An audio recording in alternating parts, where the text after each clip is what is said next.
for anyone that wants any type of what we call personal development or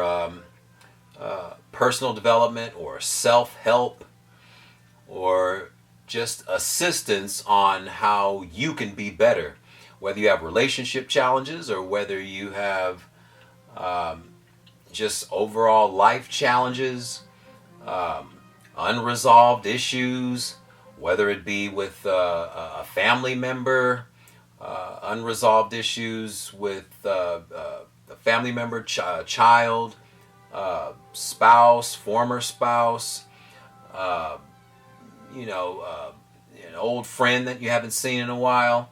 Um, when any challenge or any experience or any experience of trauma or any experience that um, gave you an adverse feeling, when emotions are held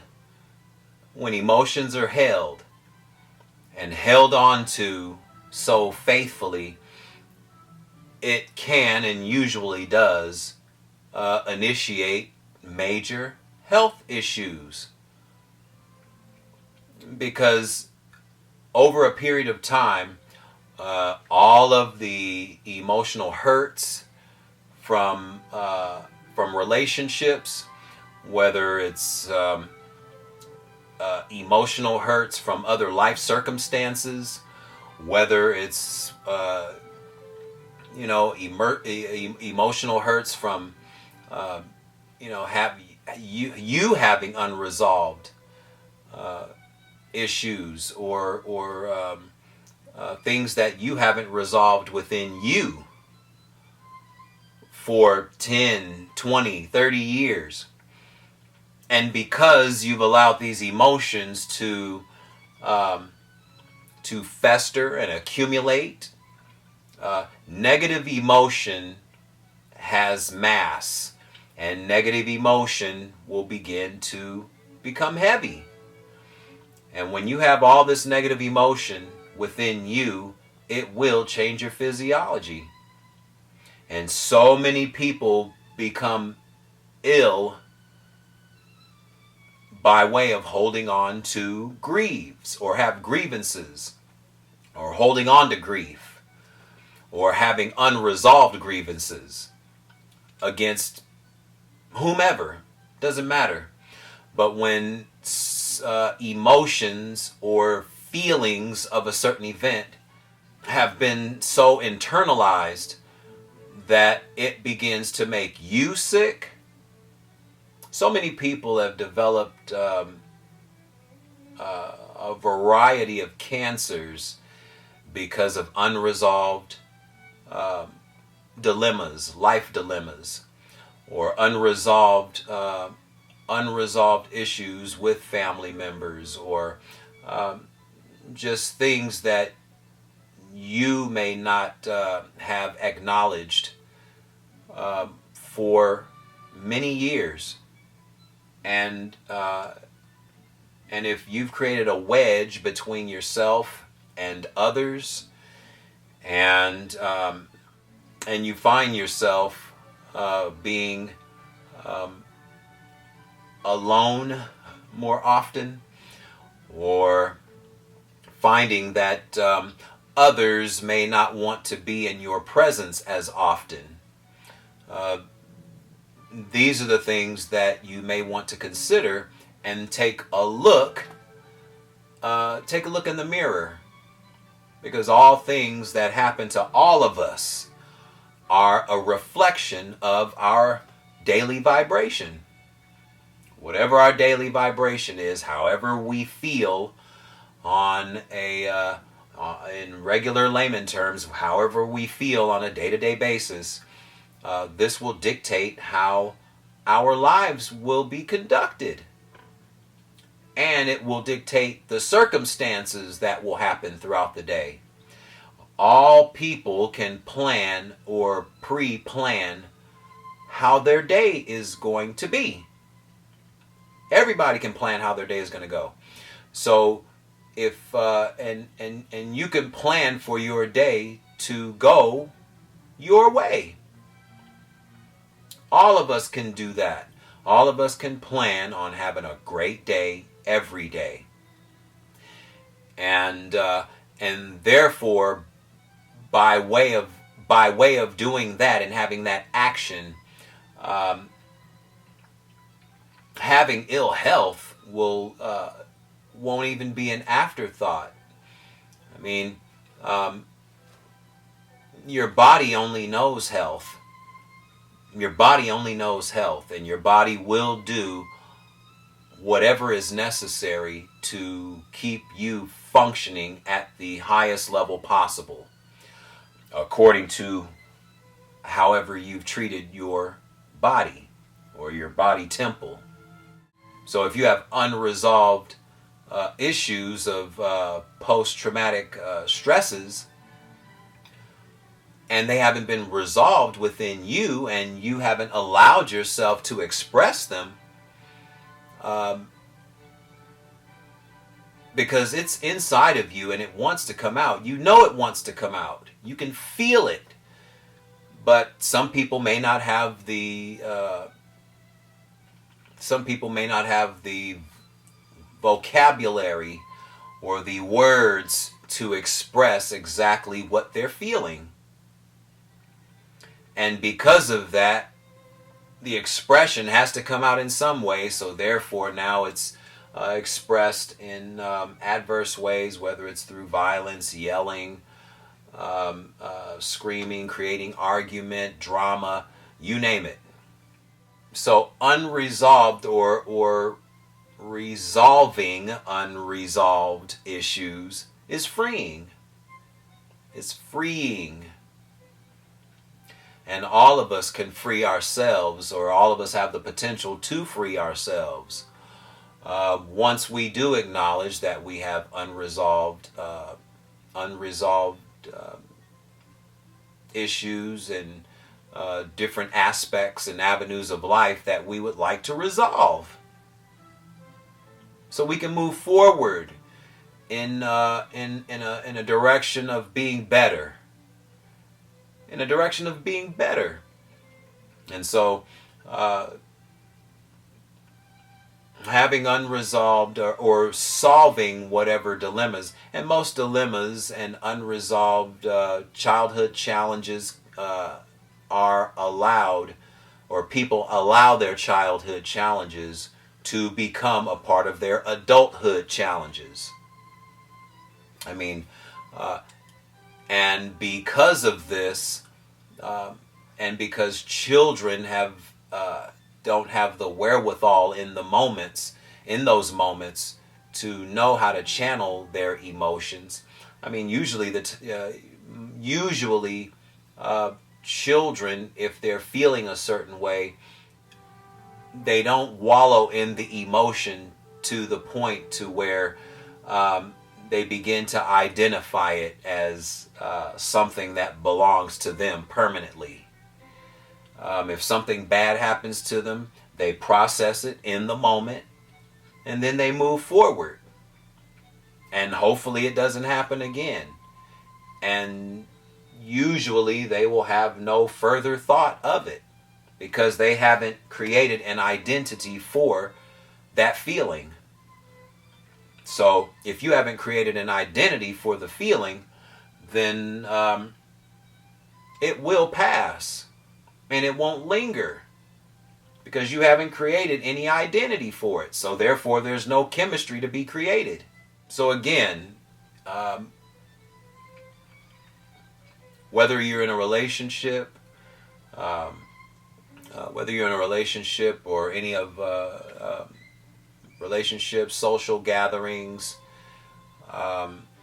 some people are afraid to be around other people. Some people are afraid to, some people are fearful of speaking in front of others. Some people are afraid to express themselves in front of others. Some people are afraid to get their feelings out.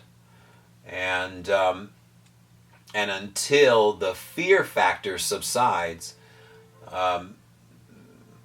all people have the potential to make themselves ill or make themselves sick or create illnesses for themselves by way of changing your body chemistry, by way of thinking of the worst case scenarios, or thinking that certain activities will happen to you that haven't even happened yet, or more than likely will never happen.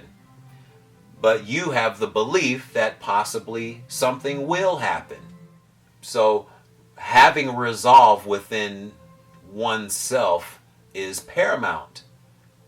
Having resolve within oneself is paramount. All of us have the power and wherewithal to create anything and everything, including illness and disease. Many of your illness, many if not most of your illnesses are self-inflicted. Whether we want to acknowledge it or not, many if not most of your illnesses are self-inflicted.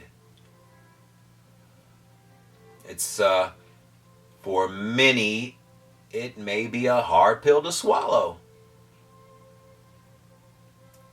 But many if not most of our illnesses that are diagnosed, whether they're physical illnesses that you can literally see under a microscope or see through a blood sample or a urine sample, you can physically see that some abnormality is present, or there's some malfunction that's present.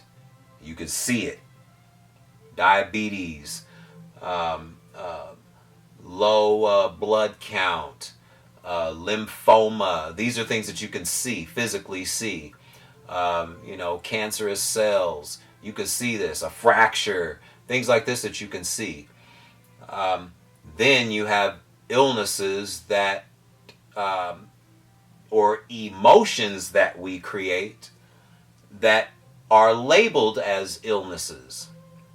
So if you're having, being anxious is now a disorder.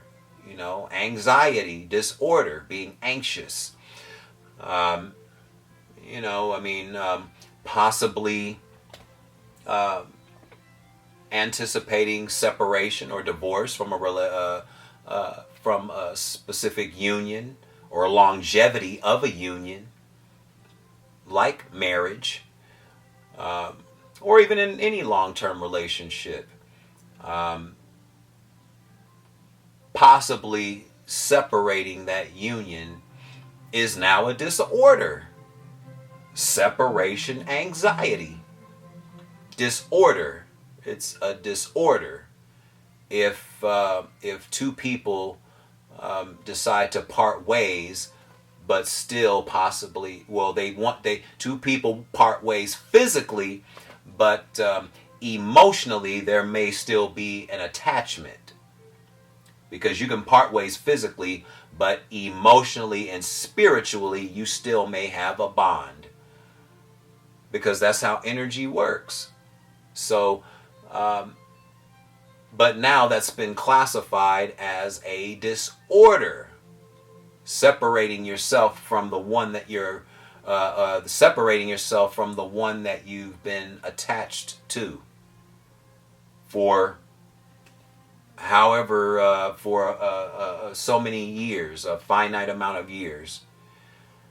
And there has become, an emotional attachment has been created.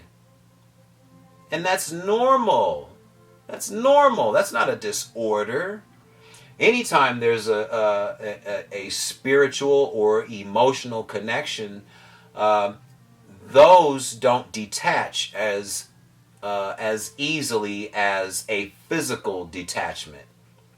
They're totally different. But that doesn't mean it's a disorder.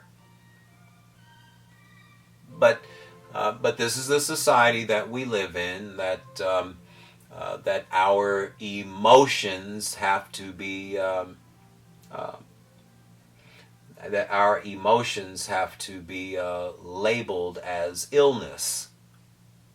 Our emotions are being labeled as illness. So this is the reason why self-awareness is so important. Self-awareness is so important. Self-love is so important. Um, Self-acknowledgement of our errors are so important.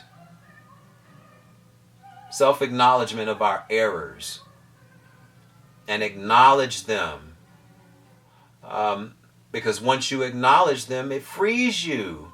Because you're not holding on to anything. You're not holding on to any negative feelings. But as stated earlier, no matter what the life situation is, no matter what the experience may have been, so many of us around the world, for that matter, have experiences that either give us a feeling of trauma or sadness or vulnerability or shame or any kind of pain, any of these adverse feelings or sensations or emotions that many of us literally hold on to: resentments, anger, all of these emotions that we hold on to, and we allow it to create such a dense chemistry that it brings nothing but that to your life, to anyone's life, that faithfully and fervently hold on to feelings of hurt and pain and all of these other adverse emotions, because holding on to them can and will have the potential to make you sick or ill. And so many people have illnesses, and then when they go and seek help, standard medicine has no answer, because when someone has an emotional hang-up, then one of the first methods of resolve is to take a synthetic medication or an antidepressant or an antipsychotic medication, a legal drug that can potentially make you even more anxious than you made yourself naturally, or create other brain malfunctions that you wouldn't have had otherwise by your own cognitions. No. Be very careful of how, be very cautious, and just consider how much we allow standard medicine to take advantage of our vulnerabilities, because you can go to seek professional assistance, and again, the only way of resolve is to have a prescription of antipsychotic medications or antidepressive medications. I've said it before and I'll say it again. There is no pill, no medication, or no synthetic medication created through standard allopathic medicine that will cure or heal an emotional wound. There is no pill on the planet that will do that. I've already discussed on several occasions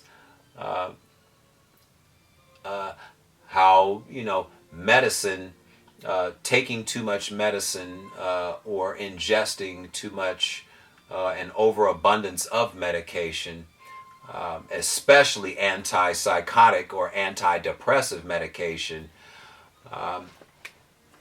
it can definitely cause not only internal problems as far as organ failures, but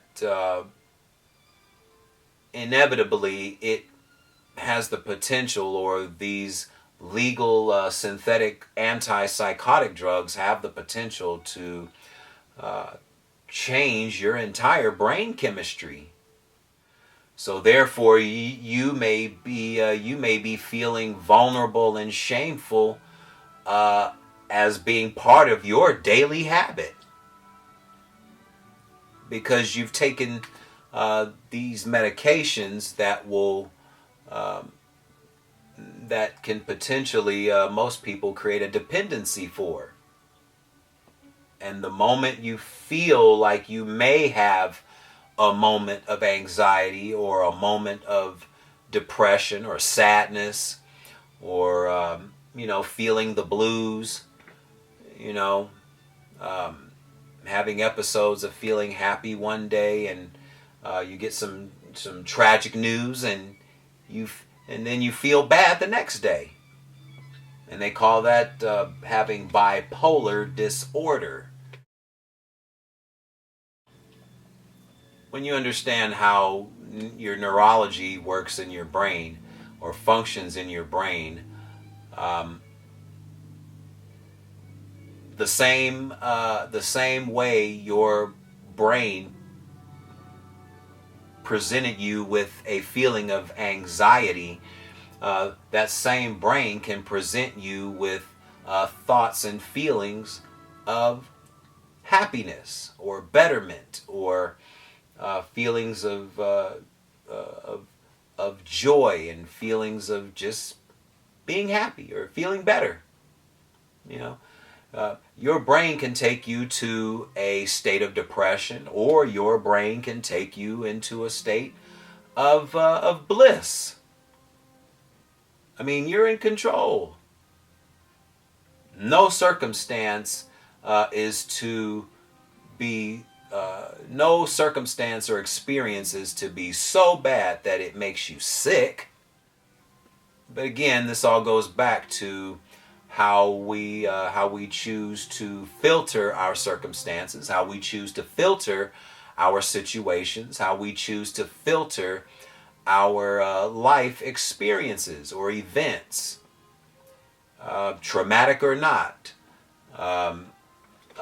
Whether they're events of glee and joy, or whether they're events of trauma and stress and agony.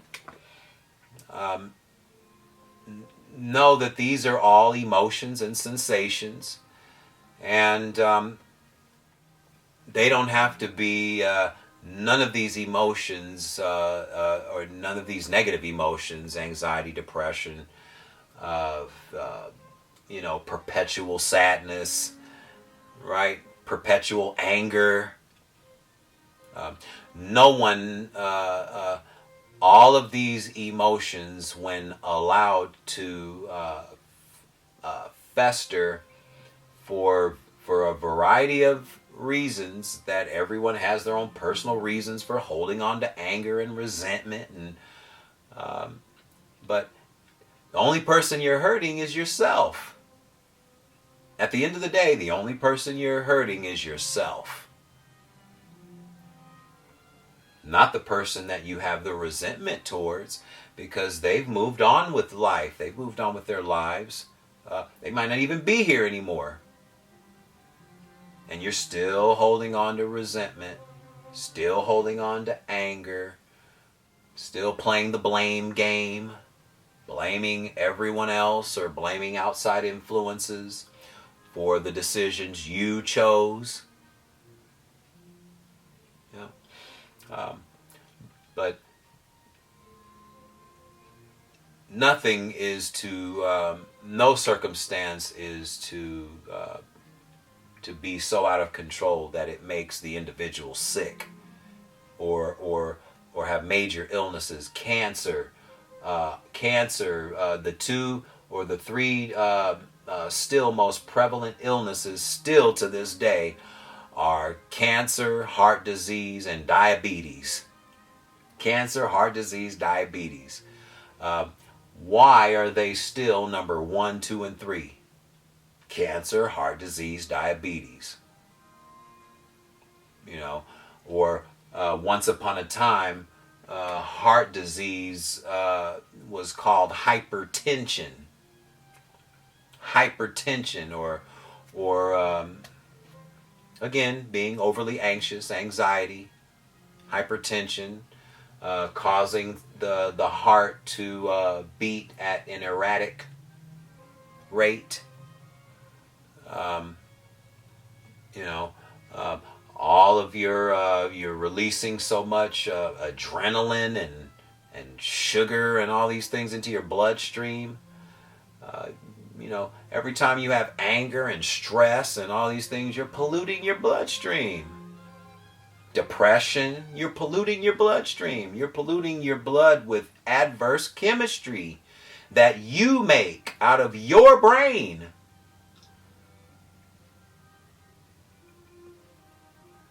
No one else creates your depression or anxiety or thoughts of sadness and bitterness and resentment, spitefulness, whatever they are, whatever the adverse feeling is. These are feelings or sensations or emotions that you create, that we all create, to some degree or to varying degrees. All of us have the potential to express any and all emotions, known or unknown. The thing is that all of the emotions that have been identified thus far have been created or labeled as disorders. Or many of them have. They're disorders. Just consider being more self-aware. Consider being more self-aware. Your body, your mind, your spirit.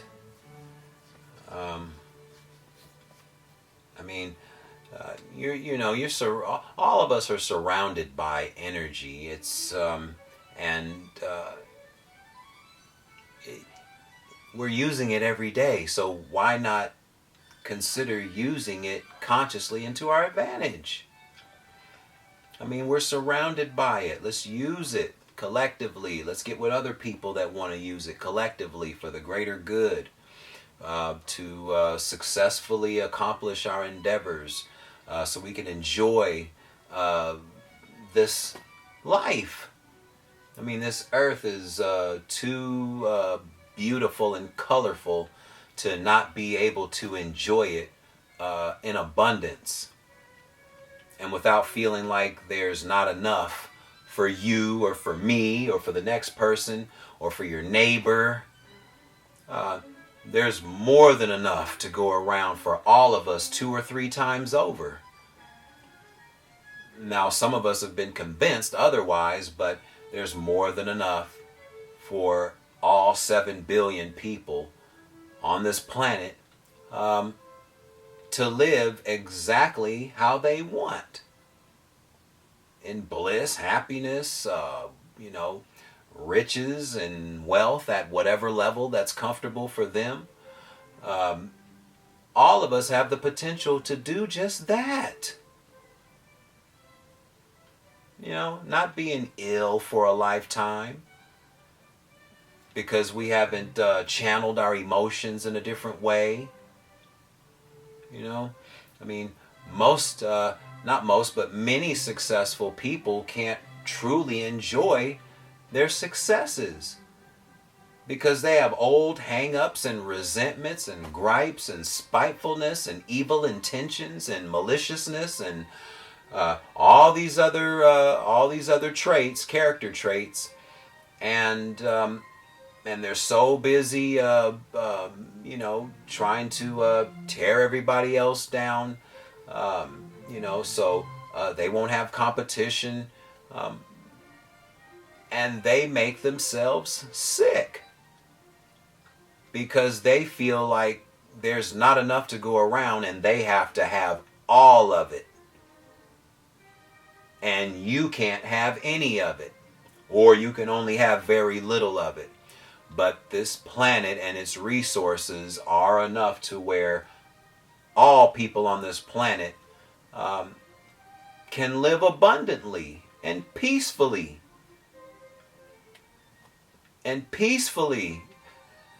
I mean, it's not such a far-fetched concept. It's really not. It's not a far-fetched concept. But the desire has to be there, and the level of consciousness has to come up in order for that to happen. And everybody's not going to be on board. That's fine. That's inevitable. But for those that want something better, oh yeah, it's there for you in abundance. Not being sick for a lifetime and unhappy. Life is to be enjoyed, and life is to be a learning plane for us to learn from our errors and our successes. Both our errors and our successes, and learn from them so we can grow. When you grow, you can have more. It's okay. I mean, there's an unlimited supply of success out there for all of us. There is no limitation to the level of success any of us can attain, as long as your thinking is right. All things are possible when your thinking is right and you have people around you that are thinking the same way. Thank you for tuning in to the Counsel Clips. If you believe Holistic Life Counsel is right for you, schedule your sessions today by contacting Kennetic-Fit and Wellness at 562-306-8944. Be sure to visit the Kennetic-Fit and Wellness YouTube channel at Kennetic-Fit and Wellness Info, where you can view your favorite videos, including the best of Aim to Purpose, the radio show. Make sure to subscribe, click thumbs up, and remember to leave your comment. Kennetic-Fit and Wellness, mental attitude first.